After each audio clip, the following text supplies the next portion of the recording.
আচ্ছা, আমাদের যে পেশেন্টের সিটি স্ক্যান, আচ্ছা তুমি বলো তো লাইলা, উনি কি কেমোথেরাপি পাচ্ছে? জি স্যার, কেমোথেরাপি পাচ্ছে, হ্যাঁ। রিসিভিং বি, এখন মেইনটেনেন্স ফেজে আছে। Be a- 478।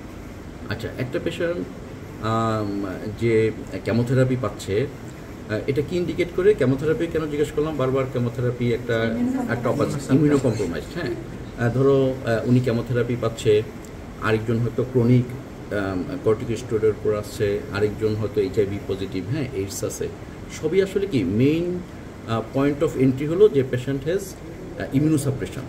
একটা ইমিউনোসাপ্রেসড পেশেন্ট যখন তোমার রেসপিরেটরি প্রবলেম নিয়ে আসে এবং তোমার রেসপন্স করছে না ইউজুয়াল অ্যান্টিবায়োটিকে, তখন তোমার মাথায় একটা ডায়াগনোসিস আসবে। কি আসবে জিজারিন? Invasive pulmonary aspergillosis. তাহলে আমরা হ্যাঁ হ্যালোসাইনটা মাথায় রেখে আমরা সিটি স্ক্যান করতে পারি, মানে সিটি করতে পারি না, সিটি স্ক্যান তোমাকে অ্যাডভাইস করতে হবে। তুমি যদি একটা ফাঙ্গাস ডায়াগনোসিস করতে যাও, তাহলে তার কালচার স্টেইন সেটা কি তুমি প্রায়োরিটি দিবা, নাকি এইচআরসিটি চেস্টকে প্রায়োরিটি দিবা?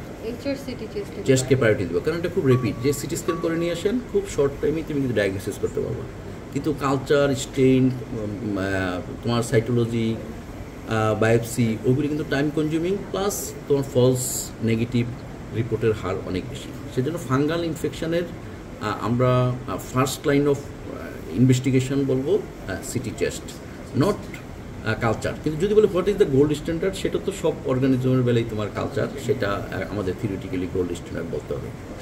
তাহলে এইখানে আমরা যে ফাইন্ডিং পাচ্ছি, আমরা আমরা কিন্তু পাচ্ছি কি, দেখো বাইল্যাটারাল অপাসিটি এবং পেশেন্টের রেসপন্স করছে না উইথ অ্যান্টিবায়োটিক। এখানে গ্রাউন্ড গ্লাস শ্যাডো আছে, কোনো প্লুরাল ইফিউশন বা কিছু, সরি গ্রাউন্ড গ্লাস বলতেছি, সরি, যে এয়ার ব্রঙ্কোগ্রাম আছে, there is air bronchogram, there is bilateral consolidation. তো এইখানে এই সেকশনে আমরা যেটা জিজারিন বললো হ্যালোসাইন, জিজারিন কিন্তু হ্যালোসাইন বিশেষজ্ঞ, বুঝছো? আচ্ছা, এখন বলো why this is halo sign. Halo sign মানেটা কি? Surrounded by ground glass opacity. এখন এই যে আগের সিটি স্ক্যানে তোমরা যারা একদম আজকে নতুন এসেছো, যে গ্রাউন্ড গ্লাস নিয়ে একটু কনফিউশন ছিল, তাই না? এইখানে দেখো একই সাথে দুইটা আছে, যে এখানে দেখো ডেন্স অপাসিটি, এটার পিছনে যে বিহাইন্ড দিস আমি কি কোনো তার ব্রঙ্কোভাস্কুলার মার্কিং কিছু দেখতে পাচ্ছি? এইটা দেখতে পাচ্ছি না। আর এর চারপাশে যে অপাসিটিটা আছে, এটা কি এটার মতো এতটা ডেন্স? একটু হালকা না, একটু ফেইন্ট, তাই না? এবং বিহাইন্ড দিস অপাসিটি আমি কিন্তু ব্রঙ্কোভাস্কুলার মার্কিং একটু দেখতে পাচ্ছি, অথবা আমি তো চোখে দেখি তো বলতে পারতেছি যে এটা ডেন্স অপাসিটি, ওইটা হালকা অপাসিটি। ওই হালকা অপাসিটিটাই গ্রাউন্ড গ্লাস অপাসিটি। সো যেটা জিজারিন বললো, যে যখন সেন্ট্রালি তোমার ডেন্স অপাসিটি থাকবে আর অ্যান্ড সারাউন্ডিং তার চারপাশে যদি একটু গ্রাউন্ড গ্লাস অপাসিটি থাকে, ফেইন্ট অপাসিটি থাকে, ওইটাকে আমরা বলি হ্যালোসাইন। এবং ইনভেসিভ পালমোনারি অ্যাসপারগিলোসিসে কিন্তু হ্যালোসাইন একটা ইম্পর্টেন্ট ফিচার। অন্য কন্ডিশনও হতে পারে, কিন্তু আমরা তো ক্লিনিক্যাল কনটেক্সটে বলছি।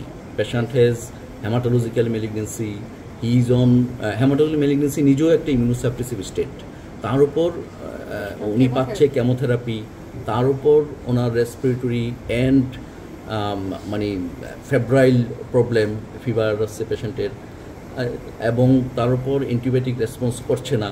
এই সব কিছু মিলিয়ে আমরা কিন্তু ইনভেসিভ পালমোনারি অ্যাসপারগিলোসিস একটা ডায়াগনোসিস, মোস্ট লাইকলি ডায়াগনোসিস হিসাবে পেশেন্টকে রাখতে পারি। এবং এক্ষেত্রে আমরা তাকে চিন্তা করবো যে empirical antifungal empirical treatment of invasive pulmonary aspergillosis দিতে পারি কিনা। এখন বলো, হ্যাঁ জিজারিন তুমিই বলো, যে রিভার্স হ্যালোসাইন তাহলে কি হবে?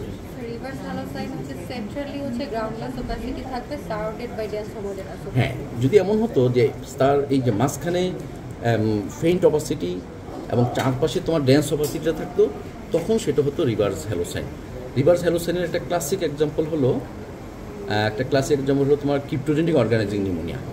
তারপর হ্যাঁ ডিফারেন্সিয়াল ডায়াগনোসিস দেখে নিবা যে কী কী কন্ডিশনে হয়, এবং সেটা কিন্তু অ্যাজ এ পোস্ট গ্রাজুয়েট এক্সামিনে তোমাকে ফেস করতে হবে পরীক্ষায়, যে হ্যালোসাইন কি, রিভার্স হ্যালোসাইন কি, ভাইভাতেও বা অস্পিতেও তোমার এটা কাজে লাগবে। আজকে আমার হাতে কিছু হচ্ছে, মাস্ক খোলা যাবে না।